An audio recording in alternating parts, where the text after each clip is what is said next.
On this video, I am going to be reading Psalm 2, verses 4 and following in the Hebrew and Septuagint text, along with grammatical analysis.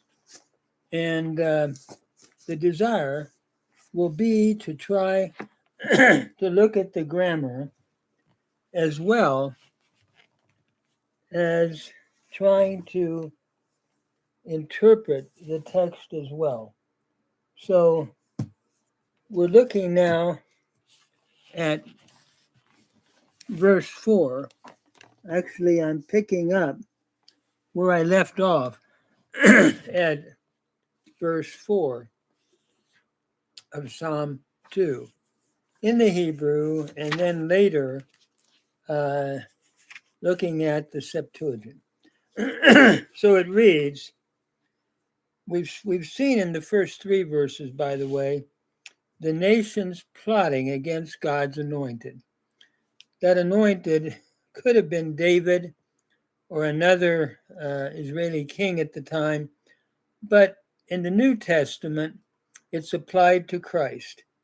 We had read the first three verses and talked about it. Lama rakashu goyim ule umim yagu rig. Why do the nations rage and the peoples mutter a vain thing? Yet yatzavu malchei eretz verozanim nosadu yachad al Adonai ve'al Mashiach. The kings of the earth stand up, and the rulers take counsel together against the Lord and against his anointed. Ninataka et mosrotemu, venaslicha mimenu avotemu.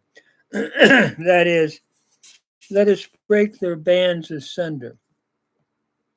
Let us cast their cords from us. It's the coronation day of a king, and the nations surrounding the king did not want this king to be coronated. And some have applied this to 2 Samuel 5:17. When the Israelites heard that David was anointed king over Israel, all the Philistines went up to seek David. That's one application, we might say historical application at that time. The other application is the New Testament application of the text, which takes those words and applies it to Christ, and in particular with application to his work upon the cross. And why are the nations in an uproar? In Acts chapter 4. We had already looked at that. So now I'm continuing in verses 4 and following. Yahweh, sitting in heaven, is laughing at the efforts of these kings because he is determined that his king will reign. So we begin at verse 4. Yoshev Bashemayim Yishak, Adonai Yalag Lamo. The one who sits in the heavens will laugh. The Lord will hold them in derision, or will laugh at them.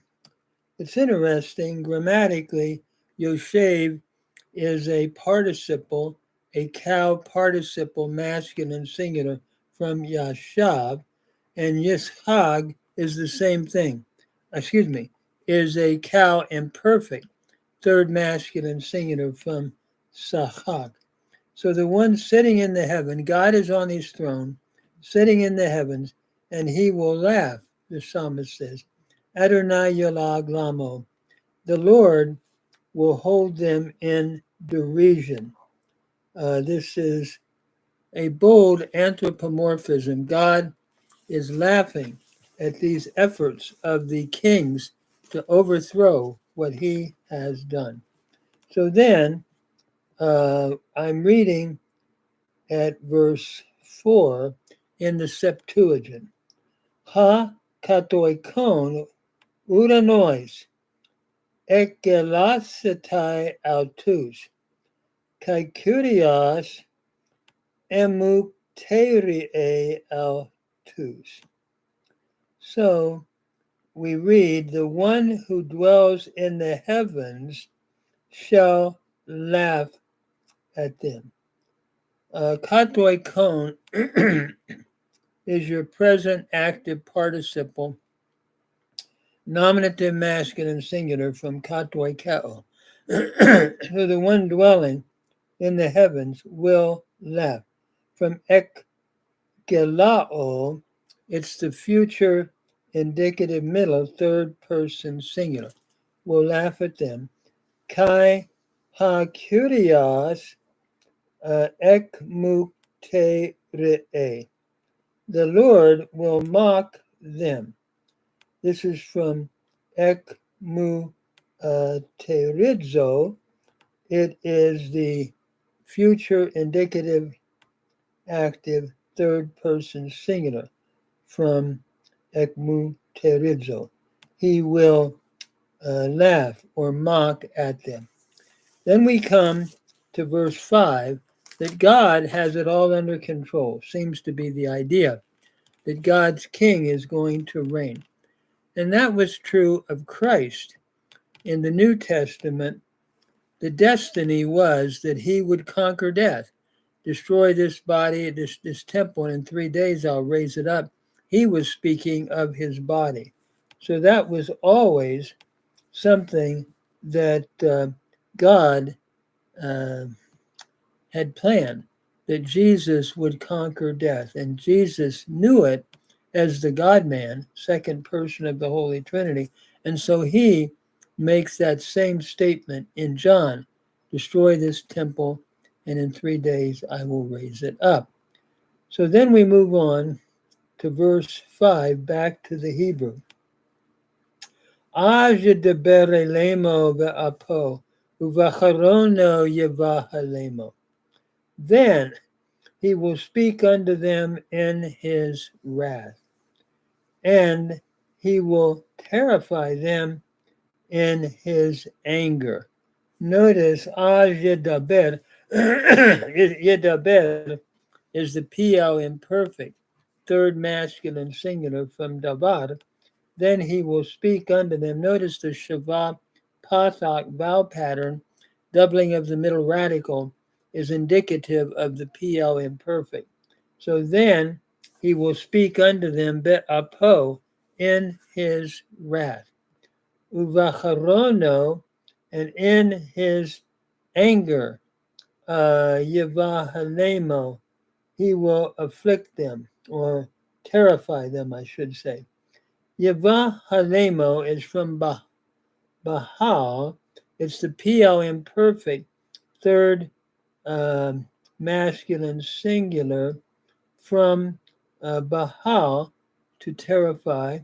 And amo is your pronominal suffix, third masculine singular. So in his wrath, he will affrighten them, or he will terrify them, I think would be a way of translating it. God is on his throne. The Septuagint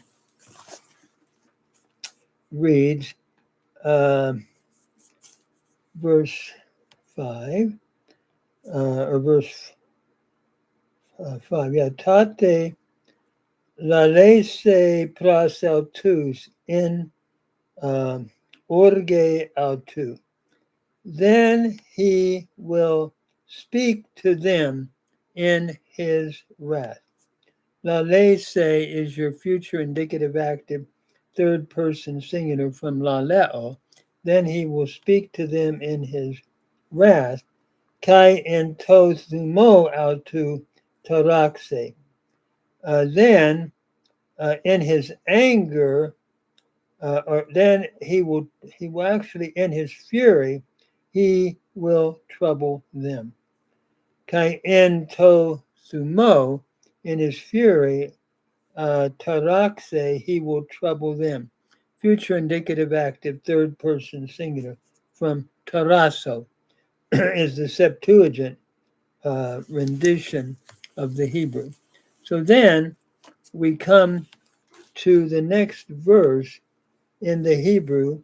God has everything under control, the psalmist is saying, in this coronation of the king, because he's determined that his king would reign from Zion, would reign. So notice verse 6, Va'ani nasakti malki al Sion har kodshi. Truly, but I have established, or I have installed my king upon Zion, the mountain of my holiness, or my holy mountain. Va'ani, very emphatic here.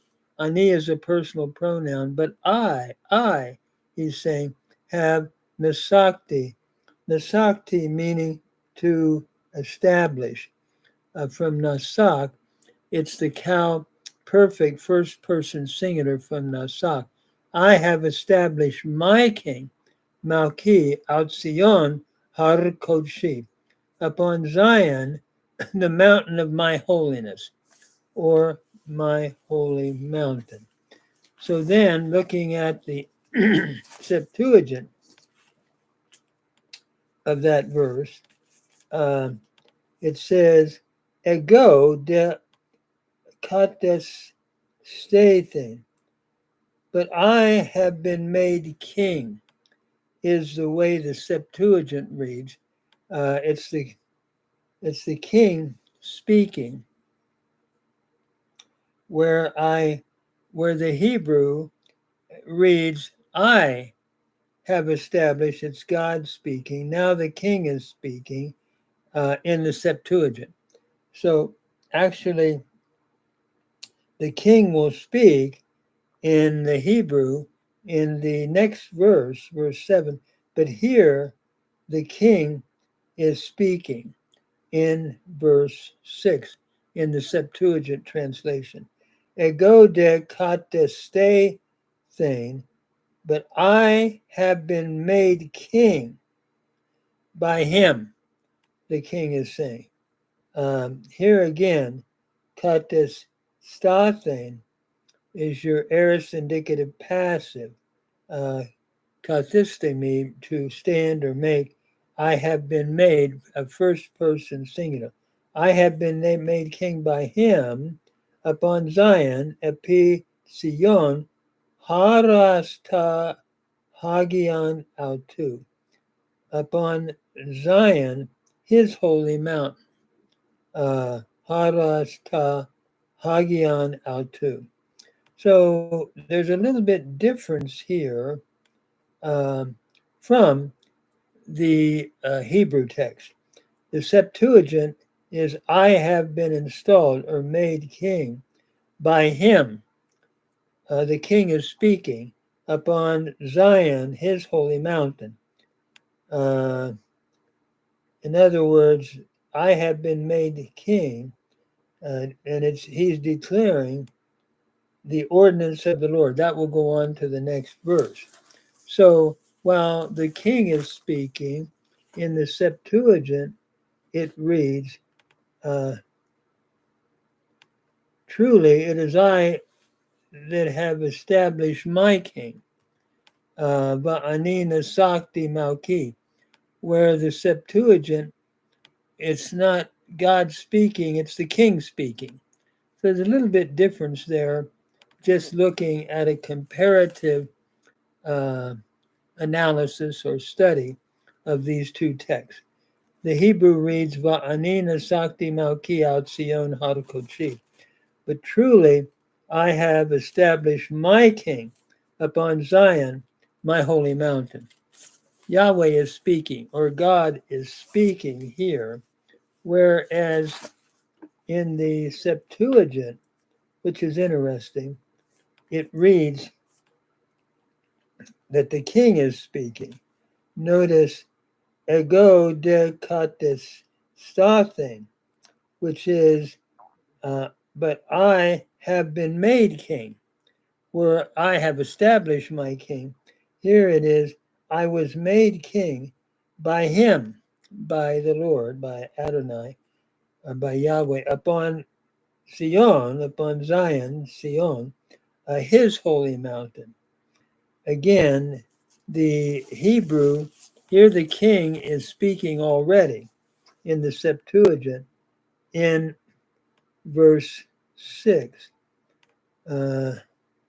Whereas in the Hebrew, Ba'ani Nasakti Malki, truly I have established my king upon Zion, my holy mountain. So there is that difference where the king is speaking in the Septuagint translation in verse 6, where in the Hebrew, Yahweh is still speaking. So it's interesting looking at the difference. Looking at the New Testament, we're looking at the resurrection of Christ. As we had alluded, in New Testament application, destroy this temple, and in 3 days I will raise it up.